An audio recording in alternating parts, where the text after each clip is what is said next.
B. That is correct. You only have two types of species here, and they're not very high in number either. So that is the answer.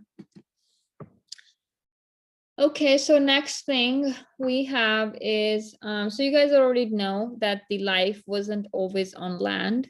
So we're going to talk about how did the bare rock, maybe that came from volcanoes, turned into this with the forest. So that's what you're going to talk about next. And the word that we use to describe that is called succession. It's used in the similar manner if you talk about what happens to the what happens when a king or queen dies, their son or daughter succeeds. If a CEO retires, then they say who's going to succeed after him. So it's used in the similar manner. We have two types of succession: primary succession and secondary succession. Primary succession happens when you have land. Maybe you have the islands of Hawaii. They weren't always there. There was maybe a volcano that erupted that created this bare rock. So you have bare rock that came off the ocean. And then from this bare rock, over hundreds of years, it's going to turn into this forest. So we're going to talk about how that happens. There are different events that happen. So once you have this bare rock, you already know there are spores that are flying around. We talked about fungal spores, moss spores. They make spores that are flying around in the air. Those spores fall on this bare rock, and then you have the lichens and you have the mosses that start growing there. Over time, these mosses and lichens, they're going to die and they're going to decompose. And what that's going to do, that's going to create some soil.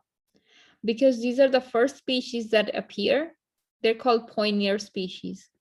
So the events of primary succession are predictable. Each species changes the habitat. So these are going to change the habitat, and the changes determine what other species can live on there. So primary succession isn't going to happen in the area where there's nothing there before. It's just bare rock. And the first thing, maybe as following a volcanic eruption, the first thing that's going to happen is the spores from the air are going to come down. They're going to start growing. That's going to be mosses and lichens. And the first species that grow there, they're called pioneer species. So they're first to colonize the area. Then these species, they die and they decompose, and that's going to create this layer of soil. So decomposing pioneer species establish a soil of new community. And then you can have some herbs and weeds. Birds come down, they drop the seeds, and it's going to cause the herbs and weeds to grow. Then over time, they're going to die and decompose. That's going to create a little bit of more soil. And then some grasses and shrubs can grow now. And when they die, they create some more soil.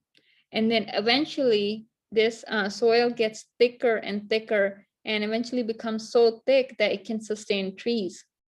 But I want you to keep in mind, this takes hundreds of years. It doesn't happen overnight. It takes a long, long time for this to happen. But if you were to take a seed from this pine tree and drop it on this bare rock, nothing is going to grow there. And that's because there's no soil. So you need soil to hold these roots. If you don't have soil, it's not going to grow. The first species that can grow there are lichens and mosses because they can grow on bare rock. And then over time, they're going to create more and more soil, and eventually the soil will be able to have a forest, which is the climax community. Okay, so that's primary succession. Then next thing we have is secondary succession. Secondary succession is when you have a community there already, but it got disturbed. Maybe it got disturbed and now there's recovery. So that's secondary succession. That can happen after a forest fire. Forest fire doesn't destroy maybe all the trees. There are some seeds that are left, some roots. And next time it rains, and it's gonna start growing again. So that's coming back after a disturbance. And the disturbance can be anything. It doesn't have to be a forest fire. It can be a tornado that ripped everything up. It can be a flood or earthquake. or people, humans. We are disturbing a lot of plant communities. So that's secondary succession. Maybe you buy a farm and it goes out of business, and then something can grow there after. So that's secondary succession, when there was a community there already, but disturbance happened. So it didn't get destroyed completely, but it comes back. So species finding niches in a partially cleared ecosystem. And these disturbances are usually good, these natural disasters, because they cause some weaker species to maybe grow again, and they open up resources for other species. So few communities reach climate conditions in which diversity and composition are stable. So it can open up new resources for the other communities. So that's secondary succession. Next topic that we have is the food chains. So how organisms, they interact with each other in the ecosystem. So we have these food chains that's going to have producers, primary consumers, secondary consumers, and tertiary consumers. Decomposers are not part of this food chain. So each level here is called trophic level. An organism's trophic level describes its position in the food chain, which means if they're producers, consumers, secondary consumers, or tertiary consumers. Producers, they are going to use sunlight and they're going to make their own sugars. Primary consumers are going to eat these sugars of the producers. And then the carnivores eat the herbivores. And then the tertiary consumers eat the secondary consumers. It's a linear relationship. It's kind of showing us what's eating what. What I want you to remember is that each time this energy goes from this level to the next, 90% of the energy gets lost. Only 10% is passed on. Energy is lost at each level, and the amount that's lost is 90%. On average, only about 10% of the energy at trophic level is available to the next. You guys are adults, you're not growing tall anymore, but you're still eating food, and you're using that food to move your muscles, do work, and that energy is going back to the atmosphere. So 90% of the energy is lost, only 10% is being passed to the next level. This is important because I will give you a question. I can give you an example right now. I can say how many kg of producers. Producers are the ones that use sunlight to make sugars. How many kg of producers? Actually, no, I'm gonna say 10,000 of grass, which means they do photosynthesis, they are producers. We have 10,000 of grass. How many kg of insects that's gonna give you if 90% is being lost? This kg as well. That's the type of question you can expect. What do you guys think? If 90% is being lost, only 10% is being passed.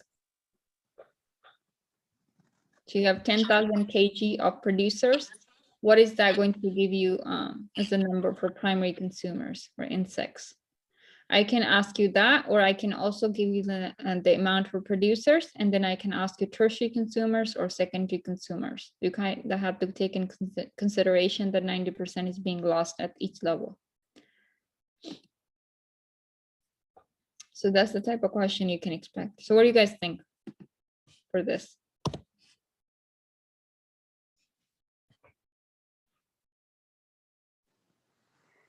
%10 is being passed on to the next.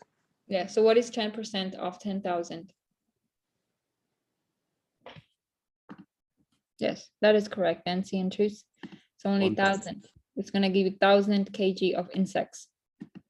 Okay, so ecosystems, they require constant energy input, usually light coming from producers, and then the energy gets passed on to each level. Primary production is energy trapped by the producers. They have the 100% of the energy, then 90% gets lost, 10% gets passed on. So if we didn't have this energy, then consumers would die if there were no producers.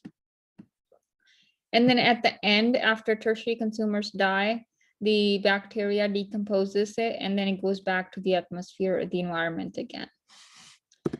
Okay, so I want to talk about vegetarian and people who eat meat. So average American is a meat eater. And you need to grow corn and plants to feed the cows. And then those cows can produce meat, and then humans can eat that meat. Now, if you look here, you have 100 plants that you're growing. And that's feeding 10 cows. That's feeding one person. If you cut this meat out completely, now you have only plants and you become vegetarian. You don't eat meat. You have 100 plants or corn that can feed 10 people. It can feed 10% more people if you cut meat out of your diet. So I usually encourage my students to be part-time vegetarians, maybe do meatless Monday. And what this gives you, you're doing farming still, but you don't need to put any extra effort. You can continue doing farming the same way you were doing it here, but it's gonna still feed more people. You don't need any extra space for farming. You don't need to have more crop from farming. You can still have the same amount of crop, but you can feed more people if you just cut the meat out of the diet. So eating plants can feed more people than eating meat. Because of this, a plant-based diet is more energy efficient, sustainable than a diet that includes meat. There is more protein in it, so that's why I always encourage my students to be maybe part-time vegetarians. It's really gonna help the ecosystem. Have you guys heard about Burger King saying they're going to raise cows that fart less? Have you guys seen that somewhere? And the reason they're saying that because farts, they have a gas called methane, and it's contributing to the greenhouse gases. So it's contributing to the greenhouse gases, and it's warming up the planet. So that's another reason to maybe cut the meat out. So keeping track the way energy moves to different levels. That's why we have the food chains. Now, food chains, they're not very realistic because it's pretty much showing you what's eating what. Whereas food webs, they are showing you more of a realistic relationship among organisms. Because imagine if there are no insects 1 year, what the bird's going to eat. They're probably going to find another type of insect or another organism to eat on. So food webs show you that the squid is being eaten by these species, also these species, this krill is also being eaten by multiple species, and it is eating multiple species. So food webs are more realistic. When they looked at it, it reminded them of spider's web. That's why they decided to name it food web, because in reality, it's not one organism that's eating the other organism. They can have multiple diets. They can eat multiple things, and they can get eaten by multiple things. So that's why food webs are more realistic. They show interconnected food chains, such as the Antarctica food web shown here. Food chains that show a linear series of who eats whom at each trophic level, which is not very realistic.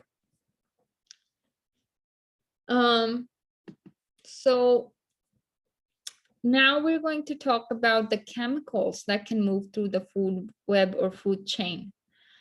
So chemicals, in this case, mercury, is being produced by this factory, and it can get in water. And we have to keep track where the mercury is going. And that's called something, when these chemicals, they move through the food webs or food chains, it's called biomagnification. Bio means living, life. Magnify means greater over time. It gets bigger and bigger in number. So chemicals get in this ocean from this factory. It's mercury, gets eaten by the plankton. Plankton gets eaten by the shrimp. And this mercury goes in the lipids or the adipose tissue of the shrimp. The shrimp gets eaten by the small fish. Maybe this fish doesn't eat only one shrimp, eats multiple. So it's going to accumulate. And this small fish gets eaten by this big fish. The tuna gets eaten by the shark. Now, this mercury accumulated starting from here into this, and then maybe the shark eats multiple of the small fish, and here. So So if you look at the numbers, plankton had this much mercury, shrimp had this much mercury, tuna had a little bit more, and the bigger predator, top level predator, has the most mercury. Unlike the energy, the mercury doesn't get lost at each level, it stays. So it starts adding up at each level. And that's what happened with DDT. So you guys should watch the type of seafood that maybe you guys eat, just to make sure there aren't any harmful chemicals there. So I don't know if you guys heard, that's what happened with DDT. So DDT is an insecticide, and it's not bad as long as you use it according to the instructions. But the farmers, they just started pouring it. They didn't really follow the instructions, and they started accumulating just like the mercury, and it got up, it started moving up the food chain, up the trophic levels. So that can happen to the chemicals. So biomagnifying a chemical is very harmful to the top predator, in this case, the shark. And then it can change some of the species compositions through community. So it can impact the ecosystem, the whole ecosystem.